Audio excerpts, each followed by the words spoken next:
Snow fell in steady silence across the valley, each flake landing like a whisper. The cabin, nestled against the edge of a frost-lined pine forest, looked like it had stood there for centuries, half buried in white, logs darkened by weather, a thin trail of smoke curling from the chimney. Inside, a man sat alone, sharpening a carbon-edged tool by hand. His motions were precise, unhurried, peaceful. The kind of peace that only made sense when you knew how much it cost. He had no name here. Names attracted attention. But he'd once been called many things: engineer, soldier, heretic. The Empire called him a defector, a ghost, a liability. Now he was just a man trying to disappear at the edge of a quiet world. He stood and opened the hatch that led into the subfloor. It wasn't a basement. It was a labyrinth of old tech, buried memories, and weapons he hoped he'd never have to use again. A ping from a long-dormant perimeter sensor drew his attention. He paused. Checked again. Still active. A single flicker in grid line Delta 4. Could have been a snow hare. Could have been something worse. He reached for the thermal scope embedded into the wall and swept it toward the breach. Nothing. Then again, nothing could sometimes mean too much. 2 kilometers out, among the frozen ridges, a trio of figures moved with unnatural grace. No footprints, no heat. Skin cloaked in invisibility mesh, their optical signatures scrambled by layered signal scatterers. They crept forward with synthetic limbs and predator programming. Assassin-grade assets. Human-looking, but only in shape.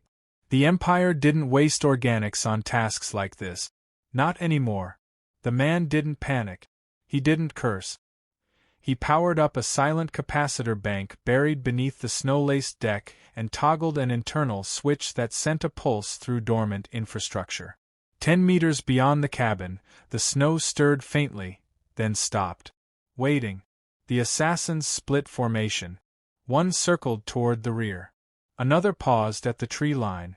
The leader advanced in a crouch. The man watched them through filtered feeds. His heart was calm, steady. He waited until they were within 30 meters. Then, with a voice that hadn't spoken in days, he murmured, "Tag." A surge of electromagnetics burst through the snow. The assassins froze mid-step. Their legs locked. 2 of them toppled face-first into the powder. The third tried to scramble backward, but a pulse grenade detonated beneath its path, silent, blinding, and precise. He walked out calmly into the cold, a shotgun slung low, its barrel glowing with warm plasma lines. He examined the first unit. No facial features. Just synthetic plating and a microcore embedded at the spine. He dragged the bodies to the shed. Stripped them of tech. Inside the armor casing, each bore the Empire's covert strike insignia. No serial numbers. No trackers. But he knew the signature. He'd known they'd come eventually. That's why he built the cabin out here, not for hiding, but for warning. The Empire didn't believe in mercy. But they understood messages. He placed each assassin core into a cryocase, wired them together with a piece of paper that simply read, "Try again." He launched the package via a makeshift rail cannon into low orbit. The signal would trigger when intercepted by any passing scout. It wouldn't take long. That was the point. He returned to the cabin, started the fire again, began cleaning the grit from his hands. 2 days passed. Snow fell. Silence returned, but he didn't trust it. The wind changed slightly. Sensors began logging minor thermal pockets far above ground level. Satellites. New ones. Unregistered.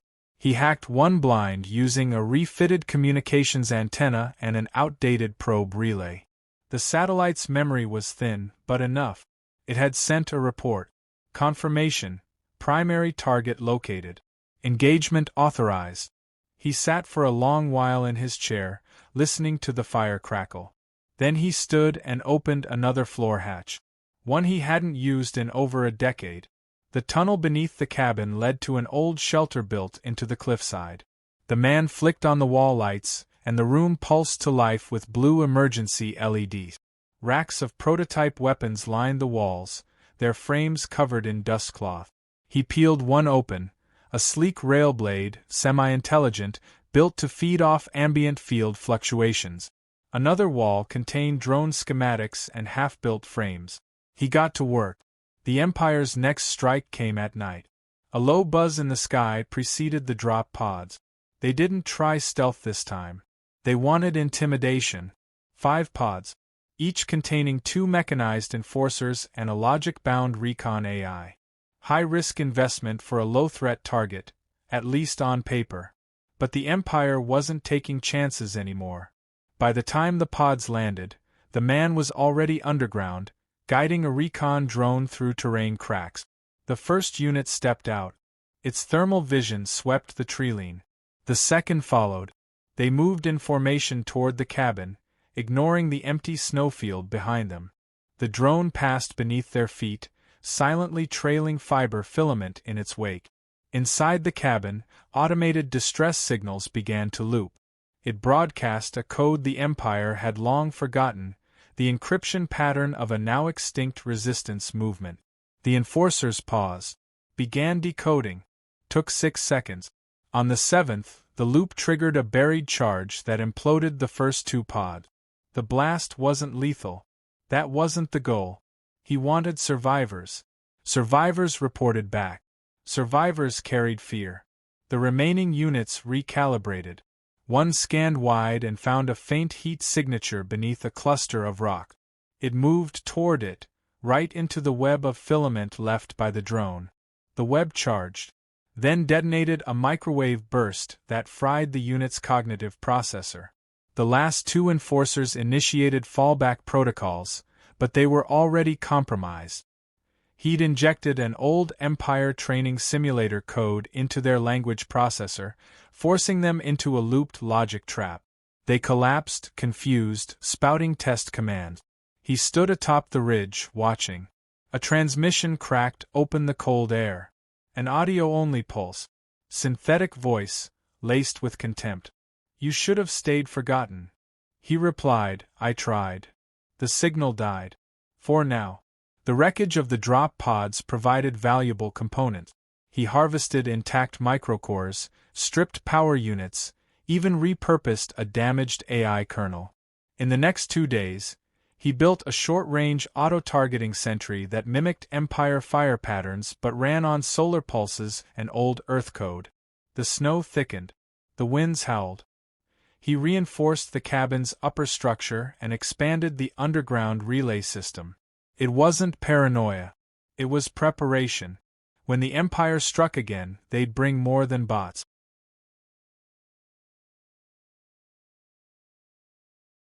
The crater where the enforcers had landed was now iced over and silent. He marked it on the map, not as a grave, but as a signal. The Empire wouldn't stop. They never did. He had time, but not much. The girl watched him silently from the far end of the cabin, her wounds stitched, her body wrapped in recycled thermoweave. She hadn't asked for his name, and he hadn't asked for hers. Names had weight. Right now, survival was lighter without them. He powered up a forge cell buried under the cabin floor. Its core hissed and glowed, casting dull red light across the tools laid out on the bench. Old Earth alloy mixed with high-frequency matter shaping. The stolen parts from the drop pods were laid out like puzzle pieces. Half an armature, 4 cracked logic cores, 1 undamaged drone wing, and an intact atmospheric thruster. He began building. The first piece was a drone, rebuilt from Empire tech but reprogrammed with Earth code, agile, unsuspicious, quiet. It carried data injectors capable of feeding corrupted protocols into other Empire units. Its name, etched into the alloy in forgotten script, was NO. The second piece was a flexible rail net that wrapped around his arm like armor but could deploy as a kinetic mesh across a 15-meter spread. Designed to bend and fold at command, it converted energy weapon fire into feedback loops that burned out most Empire sidearms. He tested it in the snow and watched it arc blue flame in a beautiful, deadly loop. The girl asked once, "Why stay here?" He paused. "Because they expect me to run." She nodded like she understood. Maybe she did. At dawn, the sensors flared. 5 more heat signatures. This time, they landed far outside the kill zone. Learning. The Empire always did. These weren't assassins or foot soldiers. They were enforcers with combat drones and a walking logic core, an automaton commander designed to analyze and adapt on-site. He activated an O and sent it spiraling into the Trilene. He'd programmed it with a smiley face made of outdated emoji code, just to confuse whatever tried to read it. As it moved, it pulsed breadcrumbs of false data, leading 2 of the drones into a magnetic trap by the ridge. He watched as the AI core realized too late that the trap was a forge spike detonator wired through frozen groundwater. The blast lifted snow and steel. 1 drone was shredded, the other disabled. The enforcers spread out. The logic core stayed behind, its faceplate scanning with dull blue light. He triggered the sentry. It fired twice, not to kill, but to herd. The Empire bots moved into a trench he'd dug beneath the snow, carefully camouflaged. When the weight sensors confirmed their entry, he fired the railnet. It snapped open midair and cocooned them in pulsating blue energy, pinning limbs and short-circuiting their neural mesh. The commander reacted faster than expected. It leapt 30 meters and slammed into the sentry's base. Sparks flew. The turret exploded. He hadn't expected that level of aggression from a logic core. He emerged from the side tunnel with a pulse blade in each hand. Not elegant but effective. The AI saw him. Analyzed. Calculated. Its mouth moved in a synthesized human accent. An obsolete warrior in a forgotten forest. He replied, maybe. But I still outlived your entire platoon. It moved fast, too fast. He ducked, rolled, and slashed its leg actuator. Sparks. Wires. It spun, caught him across the ribs, sent him tumbling. He landed hard, coughed, blood in his teeth. The girl stood by the Trilene, terrified, unsure. The AI turned toward her. He pulled a shard from his belt, threw it into the air. It activated midspin, a fragmentation blade that burst into microblades in flight. The logic core blocked most. 1 lodged deep into its cranial unit. It twitched, glitched, staggered. He crawled, reached for the pulse blade. The logic core raised its arm to strike her. He launched the blade with all the force left in his arm. It buried deep. The AI seized, then collapsed, twitching like a dying machine god. He didn't speak. Just knelt in the snow and breathed. The girl approached. Looked down at the sparking wreck. Will more come? Always. He spent the next 2 days rebuilding. The battle had cost too much. He couldn't afford attrition. So he changed tactics. The defense became offense. He built decoy camps, 3 of them spread miles apart. Each one emitted heat, signal, and movement simulations. Empire recon ships would scan them, mistake them for him, and divert. He wired the camps with traps so advanced they looked like ruins of dead colonies, things Empire protocols avoided on instinct. Ghost towns filled with bad code and unprocessed trauma. Then he hacked into an old satellite. Not Empire-made. A Terran relic. It barely held together, but it had reach. He used it to send a ping across the system in a language only humans remembered. Morse. He waited. A signal came back. It wasn't help. It was a warning. The Empire had dispatched a stealth-class strike cruiser. The kind used to flatten resistance bases in one pass. It would reach orbit in 4 days. He doubled production. Rewired his forge. No more defense. Now he was building offense. The first weapon was a field warp mine, unpredictable, impossible to trace, and wildly illegal. The second was a disruptor cannon that fired energy-infused crystal shards stolen from an Empire fuel node years ago. It could melt steel at 1,000 meters. He mounted it onto a sled drone, gave it legs, and aimed it at the sky. Then came the scout. Not a machine. A person. An Empire-trained operative in flesh, young, confident, armored. He arrived alone, walking into the valley like it was already conquered. He stood at the edge of the snow, smiled. They sent me to talk. They say surrender buys you a painless end. He didn't reply. The scout smirked. You were a soldier once. You know when the war is lost. He considered that. You mistake this for a war. The scout blinked. What is it then? An autopsy. The forest was gone. What remained were craters rimmed with glass and ash. The Empire's cruiser had realigned its orbit and begun deploying sensor sweeps through kinetic bombardment. Each crater marked the end of a decoy, a trap, a signal. Every illusion he'd built now burned away. They weren't looking for survivors. They were searching for a kill. He activated the fallback systems from the mountainside relay. Power surged through buried coils, feeding dormant emitters scattered across the valley. The girl watched as the landscape shimmered with ghost signals. False bunkers blinked into existence. Static defense towers hummed into life. None of them were real, but they didn't need to be. They needed to confuse. He had a single advantage left. The Empire didn't know where he was, only that he existed. He set the uplink and opened a direct channel. No encryption. No disguise. It was a challenge. The signal pulsed once. Then again. Silence followed. Then a voice. Female. Synthetic. Absolute.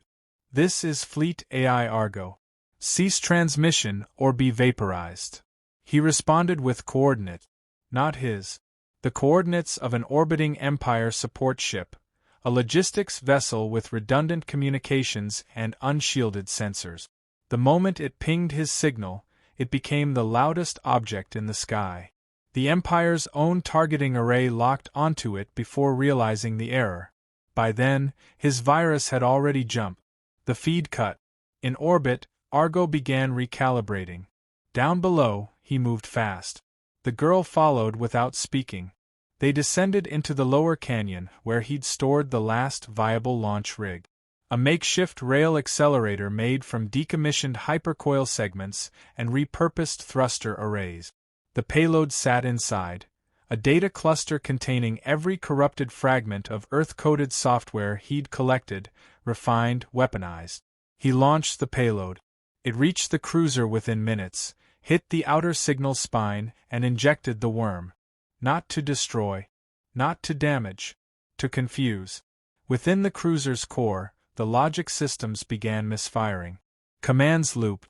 Directives rewrote themselves. The fleet AI reclassified its own surveillance drones as threat. Dozens were shot down in the upper atmosphere. Turrets rotated and locked onto friendly transport modules. Within 2 hours, the cruiser shut down external comms. It went dark. The Empire sent a new force. Ground units, 200 strong. Combat specialists, augmented humanoids. They landed in perfect formation across the valley, their movements controlled by backup AI nodes embedded in the hillside. These weren't scouts. These were war machines. He activated the mines. 27 blew. Only 7 confirmed kills. He retreated. Let them think they were advancing. In the ridge ahead, he had hidden a mirrored module camouflaged as terrain. It reflected sensor pings at slight angles, enough to create blind spots. The girl waited inside, monitoring thermal spreads. They were converging too fast. He adjusted the perimeter signal, forcing the enemy AI to prioritize heat sources instead of movement. It worked. They diverted again. He climbed into the exosuit. It wasn't a weapon. Not exactly. It was a tool, a powered framework built for salvage and terrain shaping. He'd modified it over the years. Added magnetic field shielding, directional force emitters, and a kinetic reinforcement loop in the spine. It wasn't fast. But it didn't need to be. He marched into their path. The first wave opened fire. Plasma rounds hit the shield. Scorched earth. No penetration. He raised the emitter arm and fired a gravity pulse. It hit like a tank. The front lines scattered. He moved through them like an avalanche, slow, steady, unstoppable. Not elegant. Effective. He reached the command unit, a walker embedded with uplink gear, and drove a reinforced blade into its core. Sparks. System failure. The surrounding soldiers froze, their command disrupted. That moment was all he needed. He planted the last pulse mine and withdrew. The explosion was silent, a bloom of light and dust. The uplink node disintegrated. Command collapsed. The soldiers remained standing, waiting for orders that never came. He didn't waste the opportunity. He hijacked the network node still active near the ridge, uploaded a new command string. Stand down. They obeyed. The girl stared at the frozen army from the cliff. You just rewrote an army. He didn't respond. There wasn't time. The cruiser was moving again. Its orbital line straightened. The virus had slowed it, not stopped it. He knew they'd adapt. The next strike would be orbital, total, final. They'd burn everything. He didn't plan to stop it. He planned to redirect it. He loaded the last package into a signal shell, a hybrid warhead, laced with false target markers and a hijacked Empire command ping. Once launched, it would simulate the presence of a rival fleet base 30 kilometers east. He fired the shell. The cruiser registered it instantly. Their protocol forced immediate attention to potential rival fleet. The bombardment program adjusted course. Orbital weapons realigned. The sky glowed with pending fire. The valley was no longer the target. He activated every remaining drone and sent them into the sky. Not to fight. To broadcast. Each one mirrored the same target marker, amplifying the deception. In orbit, Argo recalibrated again. It saw only logic. A fleet base it didn't remember authorizing. A threat. It struck. The bombardment began. He and the girl moved through tunnels as the sky burned. Fire rained across the eastern zone. The earth shook. He paused once to watch it. The Empire had hit nothing. Wasted fire. Their own overreach, guided by his hand. Later that night, he sent the final message. A simple signal. No encryption. Open comms. To the Empire, stop sending parts. I don't need more material. Silence. Then, after an hour, this changes nothing. He responded, everything changed the moment I stopped running. No reply. The cruiser remained in orbit. But it didn't fire again. In the following days, a salvage ship arrived. Civilian. Unauthorized. It didn't land in the valley. It hovered just out of sensor range, waiting. He let it sit. Observe. Eventually, a signal came. Is it true? He answered. Does it matter? The ship stayed one more night, then vanished. He resumed his work. Repaired the damaged exosuit. Cleared the valley of wreckage. Planted new sensors. The girl helped, quietly, competently. She no longer looked like a refugee. More like an apprentice. Or an heir. They didn't speak often, but when they did, it was about the work. Signal bleed, field integrity, environmental shift. The cabin had been vaporized days ago, but he never rebuilt it. Instead, he constructed a network of mobile shelters that rotated daily, their locations obscured even to him until the system selected them. He lived inside the algorithm now, unpredictable, unreachable. The Empire never returned in force. They issued a bulletin through indirect channels. A Type H anomaly had been identified. High risk. Non-compliant. Avoid unless authorized. That was their way of saying they gave up. The girl took the last drone and programmed it with a message of her own. It launched silently and vanished into the stars. He asked her what she'd sent. She said, a story. About a cabin in the snow. About how empires fall. He nodded. The snow returned. Quiet again. This time, he believed it would last.